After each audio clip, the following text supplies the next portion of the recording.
মনে চায় জান্নাত বয়ান করি, হায় হায় কি জান্নাত।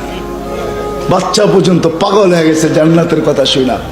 আল্লাহ রসুলের কাছ থেকে যখন জান্নাতের কথা শুনছে, তো আনসারের বাচ্চাও পাগল, মহাজেরের বাচ্চাও পাগল, পায়ের উপরে ভর করে দাঁড়াইতেছে। আল্লাহ রসুলের চক্ষুতে ফাঁকি দিবে, ওই চোখ কি করে ফাঁকি দিতে পারে যেই চোখ এইখানে বসে জান্নাত দেখে? ঠিক না? কি ভুল বললাম হুজুর? যেই চোখ এখানে বসে কি দেখে? জান্নাত দেখে। নামাজের ভিতরে আল্লাহ রসুল আগে যেতে যেতে যেতে যেতে যেতে যেতে মেহরাবের দেওয়ালের কাছে চলে গেছে, পিছে আস্তে আস্তে পিছে সফে চলে আসছে। সাহাবা বলছে, ইয়া রাসূলুল্লাহ এরকম করলেন কেন নামাজের ভিতরে?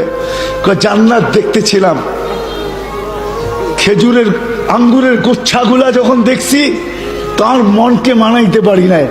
আগে যাইতে যেতে ভাবলাম একটা গোচ্ছা নিয়েই নেই, যদি নিয়ে নিতে পারতাম কিয়ামত পর্যন্ত খাইলেও তোমরা শেষ করতে পারতে না। যখন গোচ্ছার কাছে হাত নিয়ে গেছি তো আল্লাহ বলছে এখন না,